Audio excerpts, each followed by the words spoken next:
Waouh!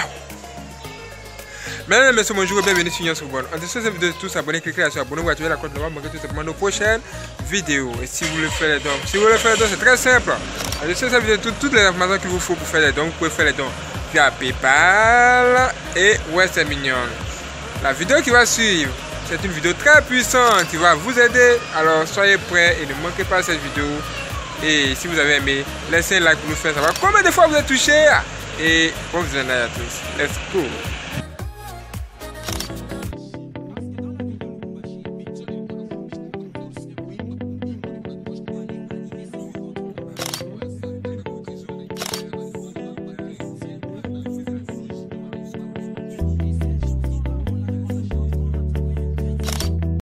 Salut bien-aimé, bienvenue dans cette révélation.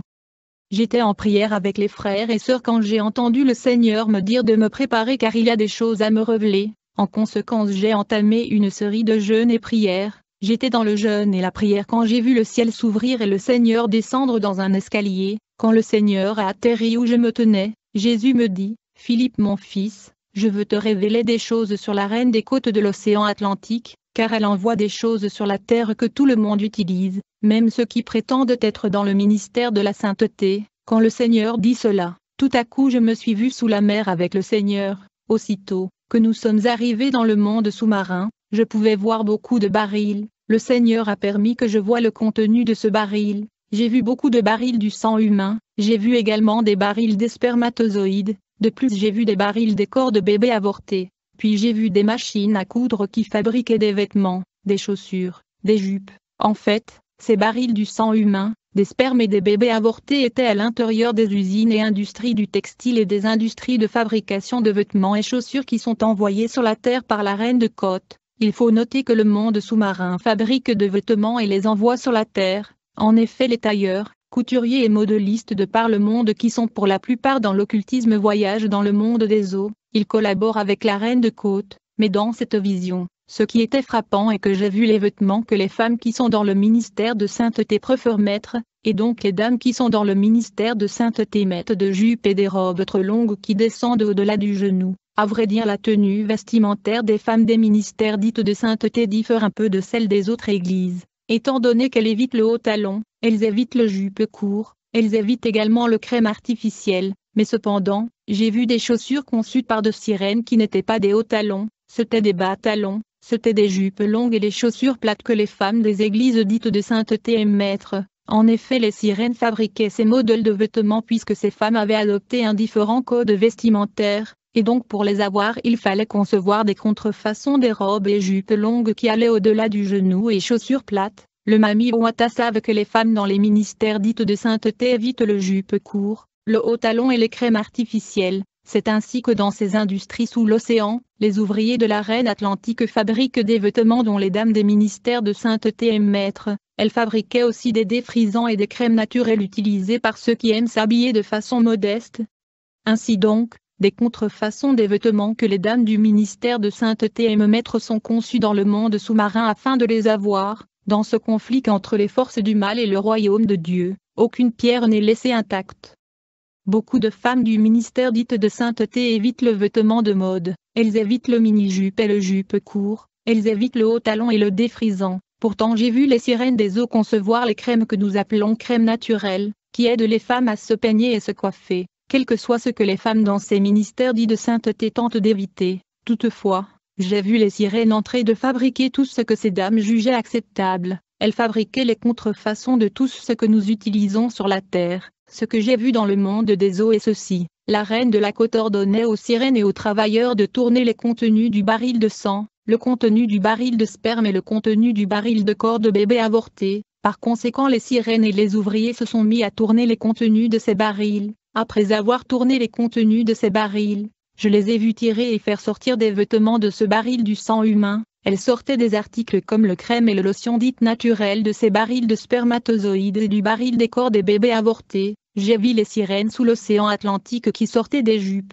des robes et des chaussures, des défrisants, des crèmes naturelles de ces barils du sang comme de celui de spermatozoïdes et des bébés avortés, et à chaque fois que les sirènes et les ouvriers de la reine de côte faisaient sortir une marque de vêtements, ou des chaussures et des crèmes, elle multipliait ses produits et articles en de nombreux exemplaires, et dont les sirènes multipliaient les robes, les jupes, les défrisants, et les crèmes naturelles en de nombreux exemplaires. Ensuite, j'ai vu le Mami Wata, la reine de Côte, dire à ses agents: vous allez transporter ces contrefaçons à la surface de la terre et vous allez les vendre à des prix abordables. Ne les vendez pas cher. Quand ces dames des soi-disant ministères et des églises de sainteté porteront ces contrefaçons de robes et jupes longues, quand elles vont mettre ces contrefaçons de chaussures plats et basses talons, quand elles vont utiliser ces contrefaçons de crème naturelle, elles seront affectées, et leur vie de prière sera complètement neutralisée. Ainsi donc nous allons détruire la vie spirituelle des disciples de l'homme juste. C'est de cette façon que nous aurons accès légal dans leur vie, la porte de leur vie nous sera ouverte.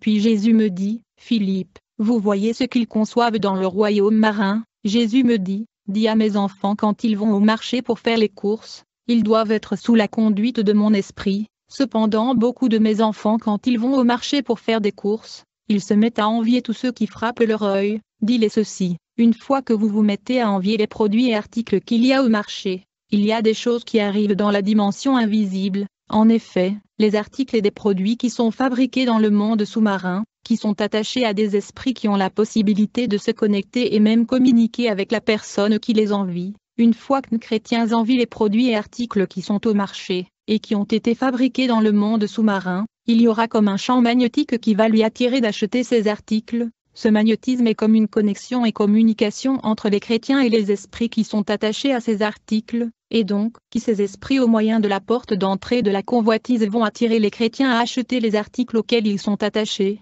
Frères et sœurs, il n'y aura magnétisme et manipulation que quand vous convoitez et enviez ceux qui vous frappent aux yeux. Ces articles communiquera à vous parce qu'ils sont chargés de démons, et parce que vous les avez convoités. Puis Jésus me dit: une fois que les chrétiens mettent ces articles et ces vêtements sur eux, ils ne pourront plus prier comme toujours, ils ne seront plus à mesure de lire la Bible ou jeûner, car ils seront affectés par les esprits contenus dans ces articles. Jésus me dit: quand les femmes achètent ces crèmes et l'appliquent à leurs cheveux, quand elles viennent à l'église elles entendront ma parole, mais le crème qui sont fabriqués dans le monde des eaux qui contient le démon enlèvera ma parole de leur esprit. Jésus me rappela le parabole du semeur. Lorsqu'un homme écoute la parole du royaume et ne la comprend pas, le malin vient et enlève ce qui a été semé dans son cœur. Il n'y aura pas de racine, il manquera de persistance, et dès que survient une tribulation ou une persécution il ne tiendra pas. Par ailleurs, les dames qui utilisent ces crèmes auront du mal à se concentrer. Frères et sœurs, quand vous voulez faire du shopping, demandez au Saint-Esprit de vous conduire ou acheter,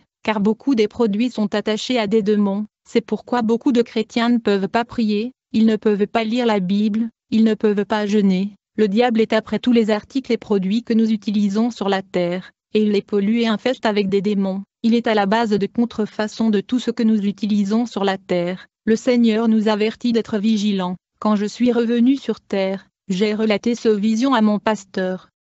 Quelque temps après, le Seigneur est revenu à moi et m'a dit: mon fils Philippe, j'ai plus de choses à vous révéler. Il m'a dit: toutes les personnes sur lesquelles je comptais m'ont trahi, mais tu dois te préparer. Et donc par recommandation du Seigneur je me suis préparé dans le jeûne et la prière comme d'habitude. Alors que j'étais en jeûne et la prière j'ai vu le Seigneur descendre du ciel. Il me tenut par la main, et il m'a emmené visiter les églises du monde. Lorsque nous sommes entrés dans la première église, ils étaient habillés comme nous, mais quand le Seigneur a ouvert mes yeux, je pouvais voir qu'ils étaient nus, parce qu'ils étaient habillés avec des choses qui ont été conçues par le Mami Wata, la reine de Côte Atlantique. J'ai dit: Seigneur, ces gens ne savent pas qu'ils sont nus. Jésus me dit: Philippe, ceci est le résultat des ornements qu'ils sont mis sur eux. Ensuite Jésus me dit: mon fils Philippe, je vais te révéler des choses afin que tu saches comment marcher, et comment diriger tes pas en ce temps de la fin. Puis le Seigneur m'a emmené dans une autre église, où j'ai vu un trône derrière la chaire, et un démon était assis sur ce trône alors que le service était en cours.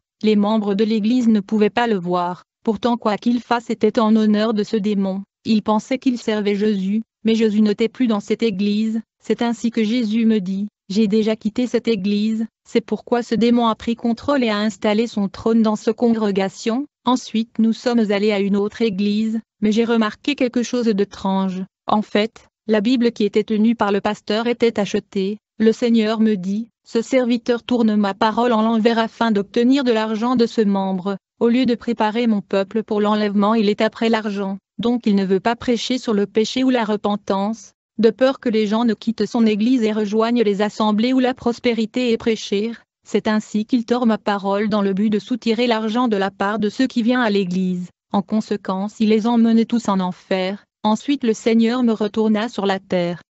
Un jour alors que nous étions en prière, tout d'un coup je me suis retrouvé avec le Seigneur Jésus-Christ au-dessus de la mer. Sans tarder nous sommes descendus sous la mer. Lorsque nous sommes descendus sous la mer, j'ai vu une multitude de gens au travail dans ce royaume du diable. Ils étaient focalisés et concentrés au travail, alors que l'Église est en train de relaxer. Le monde de Satan est activement au travail. Bien-aimés, nous avons du travail devant nous, et nous avons du pain sur la planche. Ces gens dans le monde sous-marin travaillaient avec un esprit de sacrifice et de vouement, alors qu'il n'y a rien pour eux. À combien plus fort raison nous qui avons reçu la promesse du royaume éternel et des trésors célestes. Je te convie bien-aimé à prendre la décision de travail pour le royaume de Dieu. Demande au Seigneur de te guider, et mets-toi au travail. Comment peut-on prétendre être disciple du Christ, et passer des années sans même gagner un âme? J'ai vu de multitudes sous l'océan Atlantique qui travaillent à la manière de fourmis. Dans ce monde sous l'eau, j'ai vu des appareils de surveillance qui filmaient continuellement ce qui se passe sur la Terre. Le niveau de la technologie et sophistication sous la mer est vraiment avancé.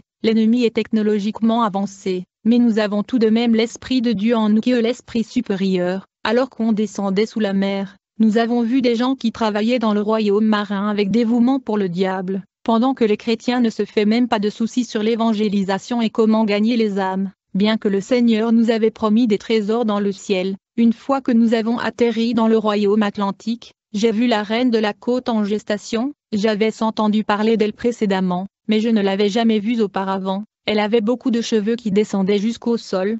Je voyais des sirènes océaniques tenant ses cheveux sur leurs mains parce que c'était beaucoup. Elle avait des ongles vraiment longs, je ne sais pas à quoi les comparer. Alors j'ai remarqué que quand elle marchait sur le sol, ses ongles faisaient des bruits. Alors que je contemplais ce royaume, j'ai commencé à voir des photos des hommes des dieux authentiques, qui servent Dieu dans la vérité et qui marchent dans la sainteté. J'ai vu des photos de dirigeants de notre église et notre pasteur dans cet endroit. Puis j'ai vu la reine de côte qui s'était approchée du photo de notre pasteur. Alors qu'elle se tenait devant le photo de notre pasteur, j'ai vu la reine de côte dire, « Si seulement je peux poignarder et tuer ce pasteur, j'aurai l'emprise totale sur toute son église. » Pendant qu'elle disait ceci, j'étais avec Jésus mais elle ne pouvait nous voir, puis elle s'approcha du photo de notre pasteur. Ensuite je l'ai vu lever la main afin de poignarder le photo du pasteur. Quand elle souleva son couteau pour poignarder le photo de mon pasteur, je me suis mis à crier à Jésus. J'ai dit, « Seigneur, elle va poignarder le photo de mon pasteur. » J'étais alarmé, mais cependant le Seigneur Jésus était calme. En ce moment même,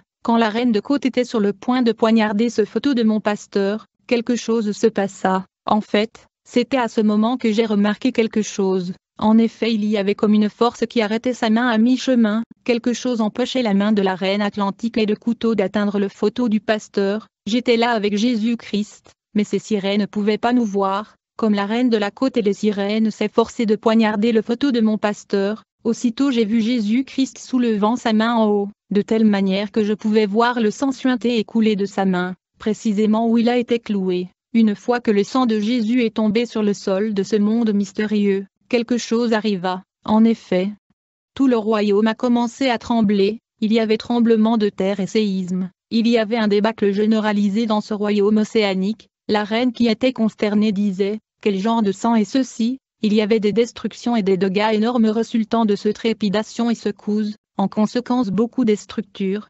infrastructures et instruments de ce royaume océanique ont été détruits, y compris des infrastructures pénitentiaires et des prisons de ce monde sous-marin, où étaient emprisonnés et gardés les âmes et les captifs de la reine de l'océan Atlantique. C'est ainsi que j'ai vu beaucoup de prisonniers sortir de prison. Je veux dire beaucoup des âmes qui étaient en prison dans le royaume marin furent libérées, dû à l'effondrement de buildings et infrastructures, résultant de ce tremblement de terre. Le Seigneur m'a informé que le nombre des âmes humaines de notre pays qui ont été libérées ce jour-là était environ 24 000 âmes. Beaucoup des habitants de notre pays le Ghana qui ont été capturés dans le monde sous-marin dans le prison étaient libérés, car les prisons étaient détruites par ce secours occasionné par le sang de Jésus-Christ. Puis Jésus m'a mené à un autre endroit. Nous avons atterri dans une immense maison dans laquelle j'ai vu des démons. Ces démons étaient vraiment grands et énormes. Un homme à côté d'eux est comme une fourmi dans leurs yeux. Et c'est ainsi qu'ils perçoivent les humains. Tandis que j'étais avec le Seigneur dans le royaume marin, le Seigneur me dit, « Tu es encore moins mature, mais j'ai des choses à vous révéler. Vous devez passer du temps dans la prière. Le Seigneur me confirma qu'il est dans notre église à Accra. Bien que certains frères et sœurs disaient qu'il nous a quittés, quelque temps après, le Seigneur Jésus m'apparut, il me montra le cicatrice de ses mains et me dit, « Philippe mon fils, je dois te montrer des choses qui bloquent et arrêtent les prières des chrétiens, des choses qui font que vos prières n'atteignent pas mon trône. Bien-aimé, quand tu pries, quel genre de pensée traverse ton esprit? Quelles sont les pensées qui viennent dans ton esprit quand vous êtes dans la présence de Dieu? Tu penses à ce que tu vas manger? Tu penses à quelque chose d'autre que ce que tu dis au Seigneur? Les démons projettent des pensées diverses dans nos esprits pendant la prière. J'étais avec le Seigneur quand j'ai vu le ciel s'ouvrir, puis j'ai commencé à me lever dans le ciel. Le Seigneur m'a montré une église, au-dessus duquel les démons avaient placé une sorte de métal noir. Leur prière était bloquée par ce dispositif, mais à part ceci, qu'il y avait un second de barrière, et enfin un troisième dispositif dans le firmament. Beaucoup de prières qui montaient dans cette église ne pouvaient pas percer ces trois dispositifs que les démons avaient installés dans le firmament. Les prières montaient mais ils étaient opposés par ces mécanismes cosmiques, et comme résultat ces prières redescendaient sur la terre. J'ai constaté que ces barrières étaient comme métalliques. La prière de saint était supposée être assez flamboyante et ardente pour fondre ces dispositifs métalliques afin d'atteindre le trône de Dieu. Seulement une prière qui est intense, flamboyant à haute température qui pouvait fondre le dispositif métallique établi par l'ennemi dans le firmament pour arrêter les prières. Puis le Seigneur me montra la seconde église qui priait. Quand nous sommes montés, j'ai vu que la première barrière métallique a été fondue par leur prière, mais cependant leur prière ne pouvait pas complètement fondre la barrière de la seconde dispositif. J'ai constaté que la troisième dispositif métallique était intact et en bon état. J'étais inquiète. Alors le Seigneur me dit, seulement une église qui marche dans la sainteté et la droiture qui peut faire monter la prière jusqu'à mon trône sans opposition. La sainteté et la ferveur fait que ces trois différents dispositifs métalliques puissent fondre. Il faut noter que le premier dispositif métallique était moins solide que le second, et le troisième dispositif métallique était plus dur que les deux premiers. Si votre prière peut fondre l'aluminium, il n'y a pas de garantie que ça va fondre le second et le troisième dispositif métallique qui était dur. Mais Dieu merci pour notre Église car le ciel était ouvert pour notre Église, parce que nous marchons dans la sainteté et la droiture. C'est ainsi que nos prières perçaient ces trois dispositifs métalliques et atteignaient le trône de Dieu. La sanctification et la ferveur en nos prières flamboyantes, à tel point ces métals installés par les démons ne pouvaient pas résister la température de nos prières.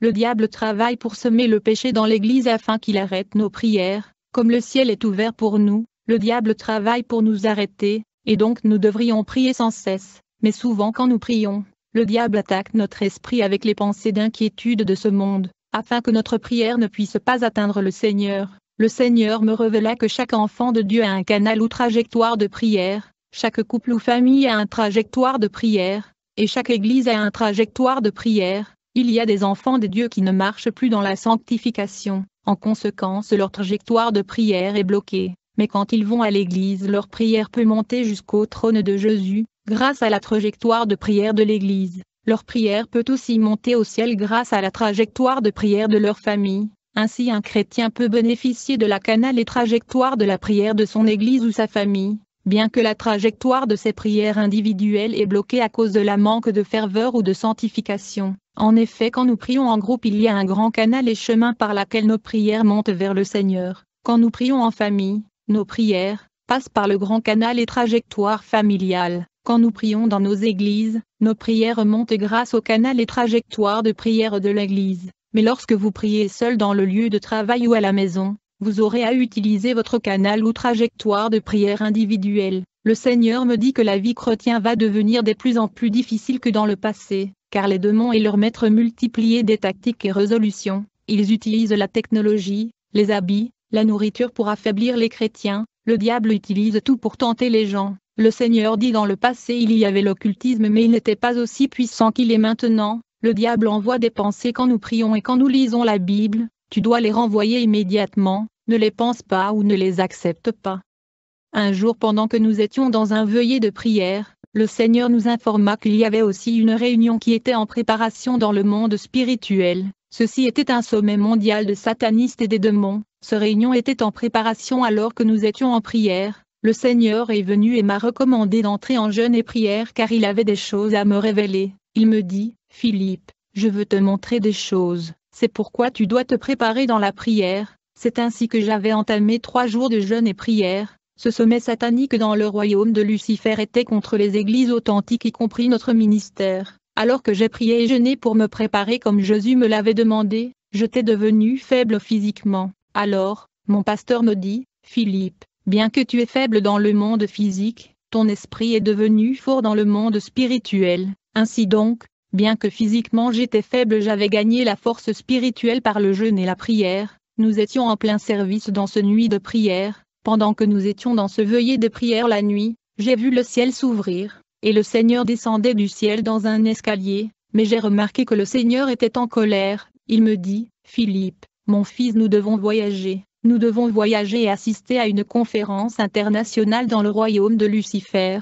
Puis, le Seigneur me tenu par la main et nous avons commencé à monter dans le ciel. Quelque temps après, nous avons atterri dans l'espace. Je me suis vu avec le Seigneur debout devant un portail particulier. Non loin de ce portail, j'ai vu 5 anges de lumière qui se tenaient à quelques mètres où nous avons atterri, et je les ai rejoints. J'étais avec ces anges quand Jésus nous a dit, « Vous allez entrer dans ce portail ». Quand il parla ainsi, j'ai remarqué que les habits qu'on portait tous étaient changés. À vrai dire, notre tenue était devenue comme celle des participants de ce réunion de Satan. Puis j'ai vu le Seigneur ordonner à ses anges d'arrêter 6 démons qui étaient autour de la portail de cet auditorium. J'ai vu les anges appréhender ces démons, et ils les ont acheminés en prison. Après avoir arrêté et emprisonné ces démons, nous sommes entrés à la porte de l'auditorium, et nous avons pris place parmi la multitude des démons qui participaient à cette conférence. Ils ne pouvaient pas nous reconnaître car ils pensaient que nous étions de leur. Une fois que nous avons pris place dans ce salle, j'ai vu le trône de Lucifer qui était élevé comme dans une plateforme où tous les participants pouvaient le voir. Il y avait beaucoup des étages à monter pour atteindre le siège de son trône. Tous les participants étaient présents et installés dans leur place, mais on attendait tous l'arrivée de Lucifer. Frères et sœurs, vous ne pouvez pas imaginer les gens qui étaient dans l'assistance dans cette salle. Si seulement vous pouviez imaginer les gens qui conçoivent ce que nous mangeons, ce que nous portons, ce que nous utilisons comme appareil électronique, ce serait un choc, et vous l'achèteriez plus jamais. Si ce n'était pas pour la grâce de Dieu, il ne serait pas possible de s'échapper, parce que tout ce que nous utilisons est envoûté, l'eau que nous buvons, la nourriture que nous mangeons, le vêtement que nous portons, les gadgets électroniques que nous utilisons. Dans cette réunion, j'ai vu même des médecins très proéminents qui nous traitent dans divers hôpitaux. Les participants sont venus de tout le pays du monde. J'ai vu des Chinois, des Indiens, des Africains, des Américains, des Européens dans ce rassemblement, alors qu'on attendait l'arrivée de Satan pour commencer la réunion. J'ai vu les démons qui ont commencé à demander de rapports et des comptes rendus à leurs collègues, à propos de missions et tâches qui leur a été attribuées. Puis un démon est venu où j'étais assis avec les anges de lumière, et a commencé à nous demander un par un de comptes rendus à propos de nos missions que nous étions supposés accomplir, car il ne pouvait pas savoir que nous étions des infiltrés. Ce démon est venu, et me demanda si j'avais accompli ma mission. Alors qu'il me posait la question, je ne savais comment lui répondre. J'ai regardé les anges qui étaient assis à mes côtés, ces derniers m'ont signalé de lui répondre que mon affectation s'était très bien passée. Tout le monde dans ce réunion était supposé donner des comptes et rapports sur le déroulement de son affectation, pendant que le chrétien se permette de relaxer et jouer à la paresse. Dans le monde de Satan ils sont actifs. C'est de mon inspecteur posait ces questions alors que le diable tardait. En effet la rencontre tardait puisque le diable lui-même visitait les églises vivant sur la terre, y compris notre église. C'est pourquoi Jésus-Christ m'avait laissé aux mains de ses anges, et il était allé vers notre église et d'autres pour s'occuper de lui. Mais aussitôt que le diable s'approcha de notre église, il se retrouva en face de Seigneur Jésus-Christ qui était debout à la porte, et les anges de l'Éternel étaient derrière lui. Par conséquent le diable se croula au sol. Comme il ne pouvait rien faire, il se retira et prit la route vers le monde spirituel où était tenue ce rencontre mondiale de satanistes et des démons. Tout à coup j'ai entendu un retentissement de tonnerre dans la salle. Ceci était l'arrivée du diable. Vu l'opposition qu'il a fait face dans les églises vivant et notre église, il était très furieux. Immédiatement après son atterrissage, il a commencé à harceler l'assistance. Il leur dit, « Le travail que je vous ai donné n'a pas été fait, vous avez failli. Les disciples de l'homme juste détruisent mon travail. » Le diable dit à l'assistance, « Tout ce que j'ai lu, les disciples de l'homme juste sont en train de le délier. Leurs prières ont la capacité de détruire et neutraliser nos entreprises. » Le diable dit, « Ces chrétiens utilisent même le Facebook pour prêcher l'évangile, et donc vous devez les contrer. » Vous devez vous déguiser en homme de Dieu et utiliser le canal de réseaux sociaux pour les avoir. Prétendez que vous prêchez la sainteté et que vous vous souciez d'eux afin de les piéger. Puis j'ai vu le diable appeler le démon en charge de WhatsApp. Ce démon avait 7 têtes, 7 mains et 7 pieds. Frères et sœurs, si le Seigneur ouvre vos yeux pour voir ce qui se passe vraiment dans ce monde, vous allez vous enfermer pour ne plus sortir. Et donc ce démon de WhatsApp demandait plus de pouvoir au diable, afin qu'il puisse influencer même les chrétiens dans les réseaux sociaux. À la suite de ceci, le diable envoya un démon prendre les instruments qui allaient accroître la puissance de la manipulation satanique dans les réseaux sociaux. Mais quand ce démon alla où il était envoyé, l'une des églises dans la ville qui était en prière, qui était notre église, avait pris autorité et appelait le sang de Jésus de descendre. En conséquence, ce démon était neutralisé. Il ne pouvait pas revenir à la réunion pour donner les instruments qui étaient supposés être utilisés contre les églises dans les réseaux sociaux. C'est ainsi que le diable se mit en colère et dit, « Il prend beaucoup de temps », puis il a envoyé un autre démon pour vérifier ce qui arriva à ce démon. Quand il est à l'air, il a dit que les instruments qui étaient supposés les aider contre le chrétien étaient plongés dans le sang de Jésus. Il ne pouvait pas le toucher. Il retourna vite informer le diable. Il lui dit, « Maître, maître, les instruments se sont transformés en quelque chose qu'on ne peut pas toucher. » En conséquence, j'ai vu le diable dans l'impasse. Il était déjà au départ furieux, mais cette mauvaise nouvelle le rendit encore plus enragé. Alors qu'il tremblait de colère, il interrompit la réunion et dit à l'assistance, « La rencontre est ajournée. » C'est comme ça que l'assistance a commencé à disparaître graduellement. Comme il partait, il prenait des formes des animaux. J'ai vu un homme qui se transforma à un chien. Un autre sataniste prit la forme du lion et a disparu. L'autre avait pris la forme du fourmi puis il a disparu. Nous étions les derniers à quitter l'auditorium. Quelques jours plus tard, alors que nous étions dans une rencontre de nuit de prière, le Seigneur me montra une réunion satanique qui se tenait dans la capitale ici Accra au Ghana. Dans ce réunion, il y avait des imprécations et des cris contre notre Église. Les participants se demandaient et se disaient, « C'est quoi ce ministère qui vient de je ne sais où et cause des troubles? Ce ministère détruit nos activités. » Dans ce rencontre, j'ai vu des armes que le diable avait données à l'assistance. Bien-aimés, nous sommes véritablement en guerre. Dans ce réunion, j'ai vu les grands pasteurs du Ghana qui sont dans l'occultisme. Ils sont contre notre ministère et ils nous combattent. Alors que ce rassemblement contre notre ministère avait lieu, j'ai vu les anges de lumière qui sont descendus vers toutes les branches de notre Église pour assurer la sécurité. C'est ainsi que quand ce réunion obscure a pris fin, les participants ont pris la direction de notre ministère pour l'attaquer. Mais quand ils sont arrivés, je pouvais voir que leurs armes étaient tombées tous au sol et ils étaient en débandade à cause des anges qui gardaient nos églises, alors que l'hostilité était toujours en cours.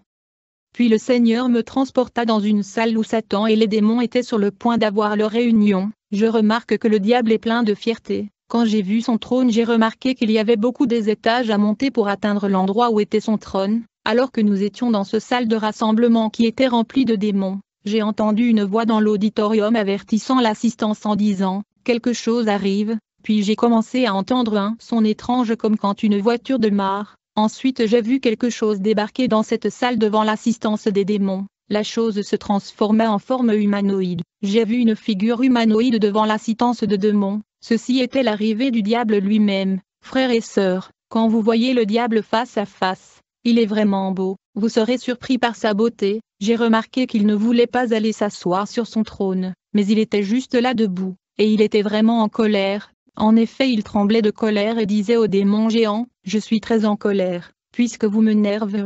Je suis en colère car vous ne faites pas votre travail correctement, vous avez failli à vos obligations, vous me nervez et vous me frustrez. Je suis Lucifer, je suis le diable. Quiconque peut détruire les disciples de cet homme juste, celui qui peut détruire les disciples de l'homme juste, je vais diviser mon royaume en deux et je vais lui donner l'autre moitié. Mais ce que je ne veux pas tolérer et attendre est que les hommes sur la terre qui entraient au ciel, aucun homme vivant sur la terre ne devrait aller au ciel, aucun être humain ne doit entrer au ciel. Voidev, catégorie, ils étaient différents. Dans cette réunion, j'ai vu et constaté que chaque démon avait reçu une arme spécifique dont il devait utiliser dans cette guerre spirituelle pour empêcher l'humanité d'entrer au royaume de Dieu. Mais j'ai remarqué que Jésus-Christ était furieux et en colère quand il observait ceci, et à cause de résolutions qui ont été prises dans ce rassemblement de démons, vous ne pouvez pas imaginer la multitude de démons que j'avais vus. Ils étaient de différentes formes et différentes catégories, ils étaient épouvantables et effroyables. Que le Seigneur ait pitié de l'humanité. Alors que le démon recevait leurs armes et ammunitions, Jésus ouvra mes yeux,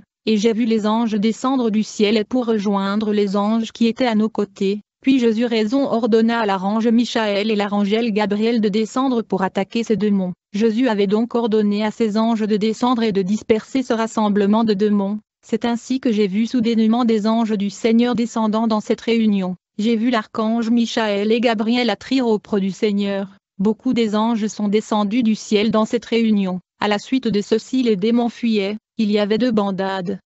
Quand le Seigneur me retournait dans mon corps qui était à l'église, j'ai vu 3 lumières. En fait précédemment j'ai vu que la terre était couverte de ténèbres, mais quand nous sommes revenus, Jésus me dit, j'ai encore des choses à te montrer, tu raconteras au monde tout ce que je te montrerai. Puis j'ai vu 3 lumières, le premier était intense et rayonnant. Jésus me dit, quand je viens sur la terre j'utilise souvent la lumière comme trajectoire, et cette lumière provient des églises qui sont la lumière sur la terre. Je lui ai demandé qu'est-ce que tu veux dire, il me dit, cette lumière que tu vois provient de l'assemblée où tu es membre, il me dit cela que tu sers. Puis j'ai vu une autre lumière qui n'était plus forte, il y a également des lumières d'autres églises que j'avais vues, en effet l'église est la lumière dans ce monde de ténèbres. Alors qu'on descendait vers notre église j'ai vu que tout le monde avait le feu brûlant au-dessus de sa tête, les gens rayonnaient et la gloire de Dieu était sur eux.